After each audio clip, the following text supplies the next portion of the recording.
Hey guys, and welcome to the FPL Duo. We apologise, obviously, for the delay of the stream. It was originally meant to be scheduled for 10:30, but I was just trying to get a hold of, obviously, Iqbal, Huss, who's unable to take part in the stream due to real life commitments, and that is why, obviously, he is not here. But I will be here to carry on the stream and show him and show you guys how well he's done for Matchday 2. Unfortunately, though, I can't get his overall rank and Matchday 2 points. So at the moment, his overall rank and Matchday 1 points are shown on the overlay currently. So they're not his Matchday 2 ones, they are his Matchday 1s. But I'm sure he'll let us know in the next stream how well he did. But just to show you, obviously, on the screen, this is Huss's team, and obviously his team did really well for Matchday 2. I believe that is over 100 points for him, as every player has had either an assist or clean sheet or a goal. So obviously to start off with in goal, he's had Costa, and I believe that's the Portuguese goalkeeper. Obviously Portugal, they kept the clean sheet in their game. And obviously Costa was rewarded with the clean sheet points and the minutes he played. So yeah, a nice start for him for the goalkeeper. Moving on to his defence. So Faiz, the German defender, also today, well not today, but in Matchday 2, also got rewarded 7 points for his clean sheet and the minutes he played. So yeah, so far so good. Moving on to Tar, who obviously got 8 points. I think he did have ball recoveries in that game as well, and a clean sheet on top of that. So he's rewarded with 8 points.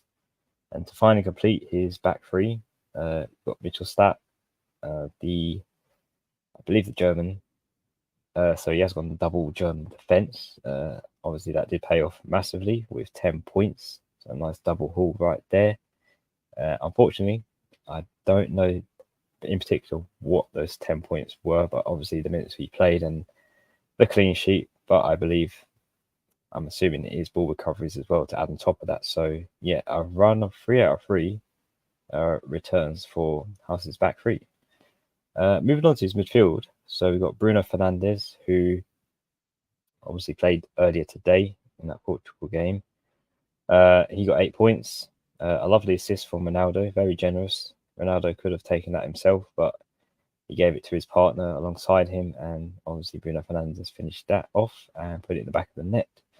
And obviously he was rewarded with 8 points. Now bear in mind, guys, the point system is really slow in the Euros, so that obviously could change because the points are still being updated. But at this current moment in time, Bruno Fernandes has 8 points. Moving on to the player next to him. Now, apologies for the pronunciation of these names because they are very difficult at first glance, but I believe that's Baumgartner, who obviously got 11 points in his game. Massive, I believe he's Austrian. Apologies if that is wrong because I don't have obviously the team to show that. But yeah, 11 points for him. Nice performance from their side, and yeah, I think that's a really good differential. I don't believe he's highly owned by many in many Euro teams, so that was a good punt to go on. Moving on to his captain, and that is Gundogan. He scored massively, 28 points. I believe that's an assist, a goal, and yeah, I believe that's an assist and a goal. I don't know if there's any more than that, but yeah, it's a big captaincy over him, and it paid off massively for him for Germany. So yeah, the German triple up paid off really well, and Germany this Euros are looking really good, hot favourites to win the Euros. But yeah, I believe he picked the best captain he could in that team, considering how many points around good one there are. But yeah, he has racked up the most. Moving on to obviously De Bruyne, who just played a little while ago. 8 points from him. scoring one of the goals for Belgium. So yeah, nice performance from them. They needed the win. It is an interesting group because I believe all the teams are on 3 points, so it could go down to the wire. It's going to be a very exciting group to watch in match day 3. But I think it was important for obviously Belgium to get a win and get some goals. I mean, they have been struggling for that, even though they had quite a few chances throughout the games. But yeah, De Bruyne with a massive 8-pointer. Finally, moving on to his front three. So we got Kane, who scored his 6 points from his goal in that England drew against Denmark. Again, it was a very lacklusting match. I felt it was really boring, really standard, not really exciting. I think by far England have had the most non-energetic games in this Euros so far, and I'm hoping they could turn it around to match day 3 because literally I don't know what it is, they play so deep in their games and they don't really attack. They sort of like score one goal and think, yeah, that's going to be enough, and sit back and let the team attack. And obviously, that didn't pay off because they did drew against Denmark in that game 1-1. So hopefully, it's a better performance, even though they pretty much are qualified with 4 points. But I think they need to do much better in their final game in match day 3 to maximise on it. Moving on to the other forward, that is Lukaku with 5 points. Even though there's an interesting stat here from obviously Lukaku, because I believe he's had 3 goals which have been ruled off offside. So if they were to count, he would have been the first player in this Euros to score a hat trick, or not a hat trick, but score 3 goals so far in this Euros and be the top goal scorer. But yeah, it hasn't been his Euros so far. I mean, very frustrating for Lukaku owners who have literally had him for 3 disallowed goals and so many chances that haven't been put through. But he did manage to get an assist though, which is at least something. It's better than nothing. 5 points from that, but he does deserve a lot more, I think, on the chances he has created and obviously the chances he hasn't managed to finish. And finally, move on to the last player in the team, and that is Ronaldo, who again, equal to Lukaku, only has 5 points from match day 2. I was kind of hoping for a little bit more from Ronaldo, but still, he hasn't yet scored in this Euro so far. I thought by now he'd be racking up the goals, but it hasn't to be. But yeah, only an assist from obviously Bruno Fernandes's goal and nothing more. And obviously on the bench, not really much to talk about. There's actually no returns. So yeah, that's pretty much obviously it for Huss's team. But obviously he will let us know in the next stream how well obviously where his rank is and how many points he did get. Obviously that is over 100 points if I'm not wrong in terms of that calculation on the screen, but I don't exactly know how many in total they did get. But it was a great performance from his side and great picks overall. And now moving on to my team and how it did for match day 2. So starting off in goal, we have Pickford, who managed to get 4 points from his game against Denmark. So obviously no clean sheet for him, but he did manage to make a couple of saves, which got him a few extra points on top of that, which I suppose that is something. It's better than obviously Schmeichel getting 2 points in obviously the same game. Moving on to the back 4. So let's start off with Cancelo, who got his 7 points earlier today. And yeah, I thought it was a pretty good performance, obviously, from Portugal. I believe now, no matter what happens, they pretty much won their group. So they're pretty much set and ready for obviously the round of 16. So yeah, 7 points from him. Better than last match in match day 1 where he only got 4. But yeah, I think he made he got 1 point for ball recoveries and obviously the clean sheet. He did come off though at 68 minutes, so it was also a nice bonus, even though Portugal didn't score, but just in case they did concede, it was nice for him to be substituted off after the 60-minute mark. Moving on to the next player, that is Dragusin. Again, apologies for the pronunciations on these players. And obviously, he's a Romanian defender. Not really much fortune for them, obviously playing against Belgium. They did lose 2-0. Unfortunately, that means no clean sheet for him, and the point taken off for the 2 goals he conceded as well. But he did manage to scrape 1 point back for making 3 ball recoveries. But yeah, as a differential, I was expecting it. I thought Belgium had to win that game and bounce back in their group, especially now they're on 3 points. But it is an interesting group, as I said. They're all on 3 points, obviously in that Belgium group. So it's going to go down to match day 3, who obviously goes through and who gets knocked out. Moving on to the next player in defence. So that's a Kanji for Switzerland. And yeah, I think he got man of the match, which I don't think I've had so far. And that is 3 points for that. He's also made 6 ball recoveries, which gave him an extra 2 points. And obviously playing obviously the 90 minutes. And even though there was no clean sheet for him, and it was 1-1 against Scotland, 7 points isn't too bad. So I'm quite glad he got the player of the match in that game. I think it was well deserved for the performance. And yeah, nice to see that the point system is a bit more variable in the Euros for different particular things, even if a player doesn't get a clean sheet. Moving on to the next defender to complete the back 4, and that is the Italian one, Di Marco.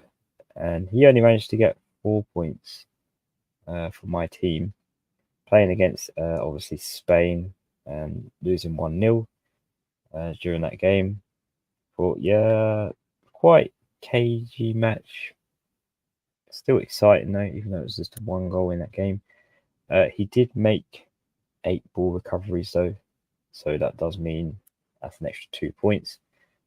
Even though there's no clean sheet for him, he played the 90 minutes, so that's 4. So again, not too bad. I think it was a tough fixture. So that completes the back 4. Moving on to obviously the midfield. So we start off with obviously Bruno Fernandes, who we've spoken about. He gets his goal assisted by obviously Ronaldo.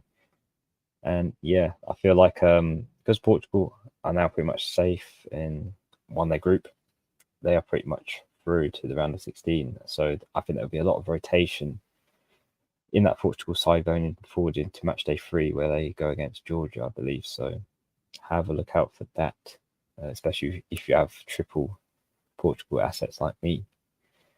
Moving on to the next player, and yeah, I was quite happy with Shaqiri. I was happy because obviously he started in match day 2, which I was quite surprised he didn't in the first game, but I'm happy he did bring him. Obviously, the coach bring him back into match day 2 because he scored a nice 8-pointer, and obviously that was the only goal scored for Switzerland in that draw against Scotland.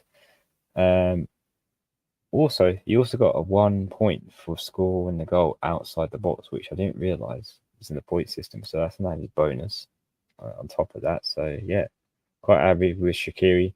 I was reluctant to keep him actually, so I'm glad I did because I would have missed out on those 8 points. Moving on to the last midfielder though, and that is McTominay. Obviously, he gets his 7 points for scoring that goal against Switzerland, against Shaqiri. It was deflected in, so technically it wasn't own goal and not by McTominay, but because it's on target, shot on target for the goal, it does count in terms of Euro for him. So that is nice, honestly. He did get a yellow card though, but he did manage to make at least 3 ball recoveries, so that cancelled it out with that 1 point. But yeah, great performance. I think Scotland, it's important for them to win the next game to stay in the Euros, but good performance from them against Switzerland. Moving on though to the front 3. So let's start with Ronaldo. He was my captain pick for this week for match day 2. And yeah, he got 10 points with captaincy over him. Only getting the assist, obviously, was spoken about. So I was hoping for a little bit more, at least one goal from him, but it wasn't to be. But I'm glad he obviously didn't blank because he was my second pick as captain. Originally was on Yamal, who did blank with only 2 points. So I did swap it to him, which was the right thing to do. Unfortunately, though, it wasn't the right player to pick in terms of my team. It would have been better, I think, to go with Fernandez, who obviously did score in that Portugal game. But maybe next time I can get the captain right. So obviously we've spoken about Ronaldo. Yamal obviously blanked in his game. Only getting one assist so far in this Euro, but he is the youngest player in the Euros, so it's a lot of pressure, I believe, to carry, especially playing for your nation. But yeah, hopefully he does play in Matchday 3. Moving on to Griezmann now, that's an interesting one because for those who didn't see the game with France, I think Griezmann could have potentially had a hat-trick or at least 2 goals in that game. I'm not sure how he didn't score. Obviously, it was a France team without Mbappe, who was obviously on the bench. But yeah, I'm surprised Griezmann was only there for 2 points. I honestly thought that would be much more during that game, and it was a weird game for a 0-0. It was quite exciting, even though there was no goals at all in that fixture. But yeah, it's one of those. And in the Euros, you can't really predict the outcome of these games because it's so variable. But that does complete the starting 11. Not as great as Huss's team, obviously. There is a few blanks here and there. And that does mean the bench as well. Schmeichel, no clean sheet for him, 2 points. Grimaldo didn't play, he's on 0. Rodri, 3 points, and I believe he is suspended for Matchday 3 as well. And Saka, who only gets the 2 points as well. So even though my overall rank hasn't really moved much, about 100 or so K, it is still a green arrow, which I am surprised, but I'm not surprised at the same time because a lot of people did do really well in Matchday 2. I've seen hundreds of points from a lot of teams, so I've only managed to get 80 points during this Matchday 2. So not great, but not terrible. Obviously, it's a lot learned from Matchday 2 matches and how we prepare ourselves for Matchday 3. But with further ado, let us obviously move on to what the team looks like and what the plans are for Matchday 3. So just bear with me, guys, while I switch over to the other screen, and I'll show you my team and how it looks.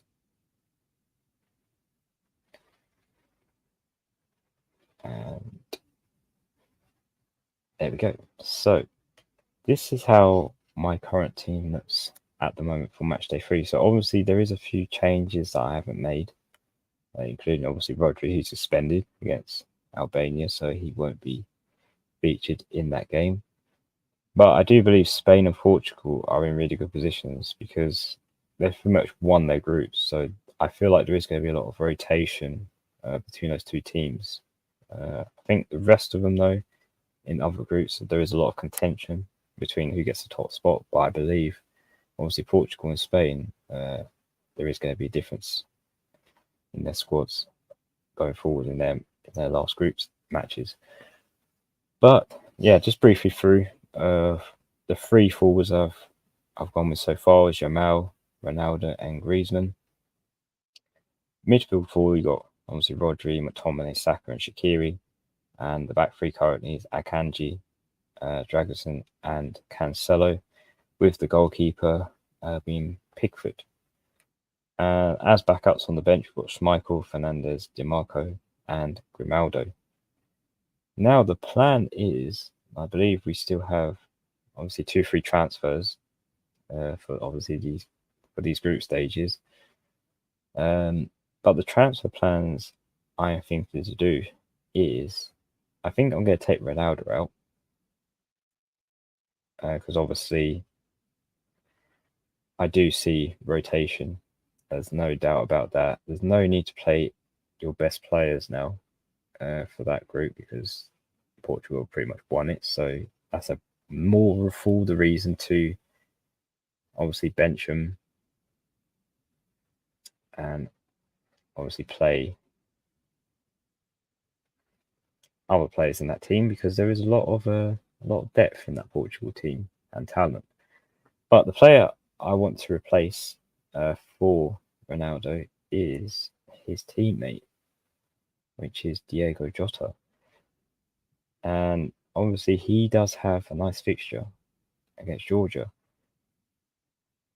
And obviously I do see goals in this game, and I do think Jota will start as well because they're not going to play the main squad, and obviously going to play the B team Portugal, and it's going to be a bit of fun, I think, because Jota's ownership is really low, 3%. I expect that to go up a little bit more as the Matchday 3 deadline begins. So, but I think he's a good alternative for Ronaldo, and hopefully I can get a bit more fortune from Diego Jota than I have with obviously Ronaldo. And he's cheaper too at 8.5, so that does relieve a little bit of money in the bank. Now, the other player that I was considering taking out is Rodri, because obviously he's suspended, and Spain are in a good position in their group. So I even think he would have been rotated and not starting in that Matchday 3 fixture. And the player I'm thinking of bringing in for him is obviously Leandro Trossard. And he has a nice fixture against Ukraine. Now, the player in that game in Matchday 2 who came off for Trossard, I believe he's now suspended. So in hindsight, Trossard should start against Ukraine. It's not definite, but because that player, I can't remember his name for Belgium, but he did get a yellow card in that fixture. So he won't be playing in Matchday 3. So I believe in place for him should be Trossard. So he's going to be my transfer in. He has got Ukraine. I remember Romania beating Ukraine 3-0. So I think that's a good fixture where possibly Trossard could sprout his wings and get a goal, hopefully. And again, his ownership is pretty low. I'm trying to go for players with low ownership that could potentially make or break my rank and points for obviously Matchday 3. But yeah, I think it's a nice fixture as well for obviously Belgium. They need to win. That's the best result they need to really get because again, interesting group, all up for grabs. So he will be potentially my second transfer, and obviously because of there's only 2, that's 3. I'm not going to take any hits and whatnot. I don't think there's a need to, and I think the rest of the team is fine. But that is what I'm looking to do for my team so far. I don't think I'll be looking elsewhere. But obviously, you guys won't see the team until obviously Matchday 3, when we've done the Kneejerk reaction for that, and when their matches and when their fixtures are currently over. But in terms of captain though as well, I'm tempted to put it on Jota, I think, to start off with, and if not, if Jota's a flop captain, then I will switch to someone else. Whoever, obviously, when they play, it all depends on that, the dates, the fixtures. But yeah, Jota will be one of my captains. If not, obviously someone else can switch captain more than once. But I think that is obviously it, guys. I will obviously read in the comments what you've said. So we've got 2 here. We've got one from Malbert who says hiya. Hi Malbert, hope you're doing well. And we've got another one from Einsteiner 2 who says hello as well. So welcome to the stream, guys. And if you are new, obviously, to the chat, make sure you subscribe. Leave a comment in the section if you wish, and please like the video because it really helps, obviously, for our channel. So we all should always appreciate your kind support. But I think that is it, guys. I think we will,